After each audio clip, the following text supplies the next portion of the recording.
Ultimatum দেওয়া হয়েছে। হ্যাঁ, তিনি আইজার অভিষেককে বেছে নিন, না হলে ওকে। কল্যাণ বন্দ্যোপাধ্যায় তিনি মমতা বন্দ্যোপাধ্যায়ের অত্যন্ত পুরনো দিনের সাথী, সৈনিক এবং দীর্ঘদিনের তৃণমূল কংগ্রেসের নেতা, তৃণমূল কংগ্রেসের সাংসদ, আইনজীবী। ফলে তিনি আইনজীবী হিসেবে কোন বিষয়টা তার হয়তো মনে লেগেছে বা তিনি আহত হয়েছেন, সেখানে তিনি কি প্রতিক্রিয়া দিচ্ছেন তার উপর দাঁড়িয়ে আমি কোনো মন্তব্য করব না। এরমও হতে পারে পরবর্তীকালে আলোচনার মাধ্যমে এই বিষয়টা নিশ্চয়ই তিনিও প্রেক্ষিতটা হয়তো আলোচনার মাধ্যমে বুঝবেন। কিন্তু কল্যাণদা যে মন্তব্য করেছেন বা যে অবস্থান নিয়েছেন সে ব্যাপারে একজন আইনজীবী কি করবেন এ ব্যাপারে কোনো মন্তব্য করার এখতিয়ার আমার নেই। আইনজীবী হিসেবে নয়, আইনজীবী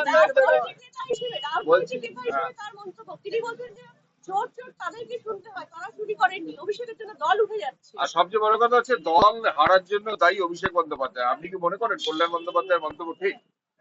আমি কল্যাণ বন্দ্যোপাধ্যায়ের মন্তব্যের কোনো কন্ট্রাডিকশন এখন দেব না।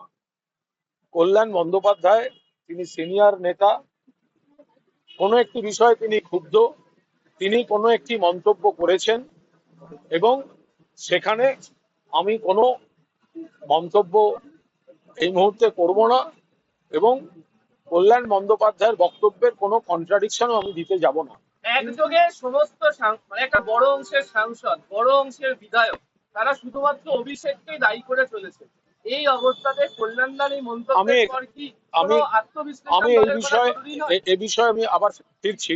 আমি আর একটা কথা বলি, একটা খুব উদ্বেগজনক ট্রেন্ড দেখা যাচ্ছে, সেটা হচ্ছে বিভিন্ন মামলা দিয়ে, পুরনো মামলায় অথবা একটা হঠাৎ কেউ কোনো একটা মামলা তৈরি হয়ে যাচ্ছে পুরনো দিনের নাম জুড়ে দিয়ে তৃণমূলের বিভিন্ন নেতাদেরকে অ্যারেস্ট করা। আইনের পথে চলুক, কিন্তু অ্যারেস্ট করতে গিয়ে দেখা যাচ্ছে তাকে ধরে আনার সময় সেগুলো বিজেপি বা প্রতিপক্ষ দল সেগুলো জেনে যাচ্ছে এবং তারপর খুব অর্গানাইজড ওয়েতে সেখানে ডিম মারা, অপমান করা, এটা একটা অত্যন্ত, এটা আইনের শাসন একে বলে না। ফলে এক একজনকে মেলাইন করা হচ্ছে, হিউমিলিয়েট করা হচ্ছে। এই সংস্কৃতিটা চলতে পারে না। সেই লোকটি আদৌ কোনো অপরাধ করেছেন কি আদৌ কোনো অপরাধ করেননি সেটা পরের কথা। একজনকে হঠাৎ ধরে এনে তাকে ঘিরে একটা কুৎসিত দৃশ্যের অবতারণা করা। উজ্জ্বল বিশ্বাস প্রাক্তন মন্ত্রী, একজন স্বাধীনতা সংগ্রামী পরিবারের জেনুইন ভদ্রলোক, এবং যেগুলো অপবাদ দিয়ে দুম করে প্রথমেই একটা আইন হাতে তুলে নিয়ে অপমান করা, অপবাদ দেয়া যেগুলো দেখা যাচ্ছে সেগুলো কিন্তু অত্যন্ত বিপজ্জনক। এবং কেউ কোথাও যাচ্ছেন, সেটা আগাম খবর হলে সেখানে গিয়ে জমায়েত করে তাকে ধরে, এই ঘটনা কিন্তু ঘটেনি কখনো। 2011 সালে তৃণমূল আসার পর যে সিপিএম নেতাদের বিরুদ্ধে বিভিন্ন অভিযোগ ছিল, অত্যাচারের অভিযোগ ছিল, নানা ধরনের অভিযোগ ছিল, কিন্তু এই ধরনের ঘটনা কিন্তু কখনো দেখা যায়নি। যেটা অর্গানাইজড হয়েছে পাড়ায় পাড়ায় এনারা ছড়িয়ে দিচ্ছেন, এটা আইনের শাসন হতে পারে না। এটা বাহুবলী রাজনীতি এবং প্রতিহিংসার রাজনীতির একটা অসাংবিধানিক গ্যালারি শো হচ্ছে। এটা অবিলম্বে বন্ধ হওয়া উচিত। সায়নী ঘোষ তিনি কোথায়? তৃণমূল যুব কংগ্রেসের অফিসিয়াল হোয়াটসঅ্যাপ গ্রুপের সায়নী ঘোষের আমি এয়ারপোর্ট থেকে বেরোনোর একটি ছবি দেখলাম আপনাদের সব চ্যানেলে। তাতে আমার দেখে মনে হচ্ছিল যে আপনারা বোধহয় করোনার সময়ের ছবি আপনারা দেখাচ্ছেন, কারণ মুখ টুক ঢাকা।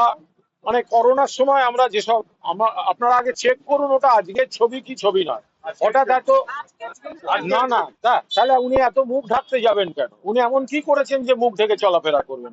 আপনারা চেক করুন যে আজকের ছবি কিনা, কারণ এটা পুরো করোনার সময়ের ছবি। এয়ারপোর্ট থেকে বেরোচ্ছেন, যে মুখ ঢাকা, সে একটা ভয়ঙ্কর একটা গোপন গোপন গোপন গোপন ভাব। হয় তিনি দলে আছেন, নইলে তিনি একটা ভয়ঙ্কর বিপ্লবী। দুটোর মাঝখানে তো কিছু নেই, কিন্তু তার জন্য মুখটা ঢাকতে হবে কেন? আপনারা আরেকবার চেক করুন ওটা সত্যি সায়নী ঘোষ কিনা। কিন্তু যারা বলছেন যে ওনাকে তো গত কয়েক বছর ধরে তো পাওয়াই যেত না। বেশ করেছেন যারা বলেছেন। যারা কেউ যদি গ্রুপে কোনো যুব কংগ্রেস, তৃণমূল যুব কংগ্রেসের গ্রুপে যদি সভানেত্রীর, রাজ্য সভানেত্রীর কোনো অবস্থান নিয়ে প্রশ্ন করে থাকেন, সঠিক কাজ করেছে। আমি দাবি করার কেউ নই। আমি বারবার বলছি, যে কোনো দল, এত বড় দল, কোথাও ভুল হতে পারে, কিন্তু ভুলের রিপিটেশন হতে থাকলে সেটা যে কর্মীরা পুরোদস্তু দলের উপর আস্থা রাখছে, মমতা বন্দ্যোপাধ্যায় অন্তঃপ্রাণ, তাদেরও একটা দুঃখ পাওয়া বা বিরক্তির, একদম এই গ্ল্যামার ধরে এনে নৈবেদ্যের নাড়ুর মতো মাথায় বসিয়ে দিতে হবে। আর যারা সংগঠনটা প্র্যাকটিক্যালি গ্রাউন্ডে করেন, তখন তারা তাকে ফোনেও পাবেন না। তো সেই সব জায়গায় যদি তারা কেউ জানতে চান যে আমরা এত রকম মিডিয়ায় খবর দেখছি, তাহলে আমাদের সভানেত্রী স্পষ্ট জানিয়ে দিন। হয় বলবেন আমি সভানেত্রী, দুর্দিনে কর্মীদের পাশে থেকে আছি, যা হচ্ছে সব ভুল, অথবা বলবেন যে আমি একটা ভয়ঙ্কর বিপ্লব করেছি। যে অবস্থানটা তো তারা চাইতে পারেন। এখন দলের লিডারশিপকে তো পাশে দরকার।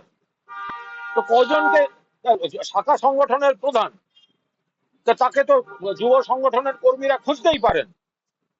যদি তারা তার অবস্থান জানতে চেয়ে থাকেন, ঠিক কাজ করেছেন, বেশ করেছেন।